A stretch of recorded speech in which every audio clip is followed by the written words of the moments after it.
அஸ்ஸலாமு அலைக்கும், welcome to our channel வஹீஸ் ரெசிபீஸில். இன்றைக்கி நம்ம நியூ இயர் ஸ்பெஷல் ஒரு ஸ்வீட் தான் பார்க்க போகிறோம், சாகோ கேசரி. அதுக்காக நம்ம சாகோவை ஃபஸ்ட்டு ஒரு 2-3 வாட்டி தண்ணியில் அலசி ஊற்றிக்கலாம்.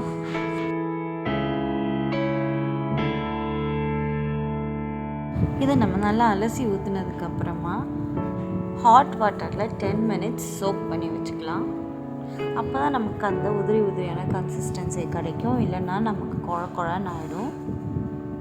10 மினிட்ஸ்க்கு அப்புறம் அப்படி இருக்குது. இது அப்படியே அடுப்பில் தூக்கி வச்சு நம்ம ஒரு 5 மினிட்ஸ் வேக வச்சுக்கலாம். நீங்கள் இந்த மாதிரி ஹாட் வாட்டரில் சோக் பண்ணலைன்னா நீங்கள் பார்த்திங்கன்னா ஒரு 1.5 மணி நேரம் ஊற வச்சுக்கோங்க. அதை இப்போ இந்த தண்ணி இல்லாமல் இந்த சாகோ மட்டும் தனியாக எடுத்து, ஜவ்வரிசியை மட்டும் தனியாக எடுத்து ஒரு பிளேட்டில் கொட்டி வச்சுக்கோங்க. பிளேட்டில் கொட்டி வச்சதுக்கப்புறமா இந்த பிளேட்டில் ஒரு 2-3 டேபிள் ஸ்பூன் நெய் ஊற்றி நல்லா மிக்ஸ் பண்ணிக்கோங்க. அப்போ தான் இது ஒன்றோட ஒன்றும் ஒட்டாமல் இருக்கும்.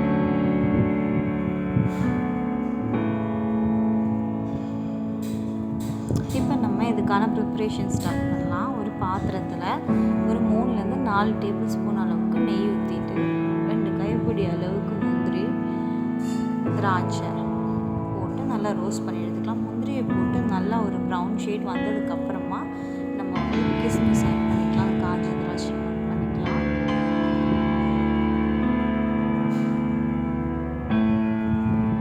இப்போ இது ரெண்டுமே நல்லா கீழே ரோஸ்ட் பண்ணி எடுத்துக்கணும். இது நல்லா ரோஸ்ட் ஆனதுக்கப்புறமா நம்ம பரட்டி வச்சிருந்த அந்த ஜவ்வரிசியை எடுத்து இதில் ஆட் பண்ணிக்கலாம்.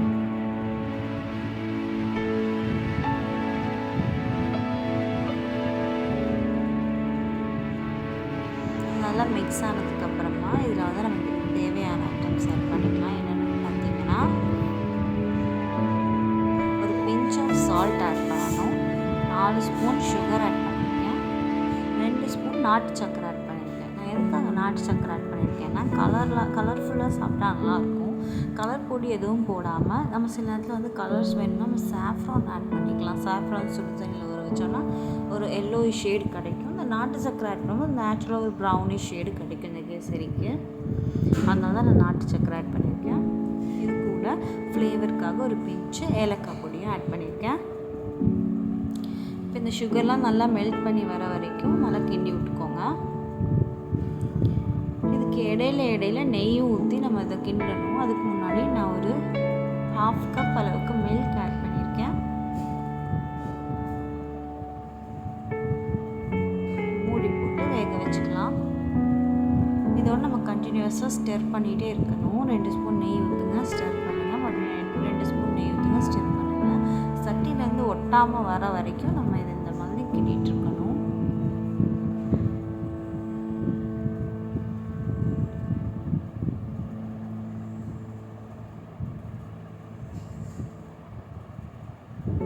அவ்வளோதான், டேஸ்டியான சாகோ ரெடி ஆகிடுச்சு. சாகோ கேசரி நீங்களும் இதே மாதிரி செஞ்சு பார்த்து எப்படி இருக்குன்னு கமெண்ட்டில் சொல்லுங்கள். Happy new year.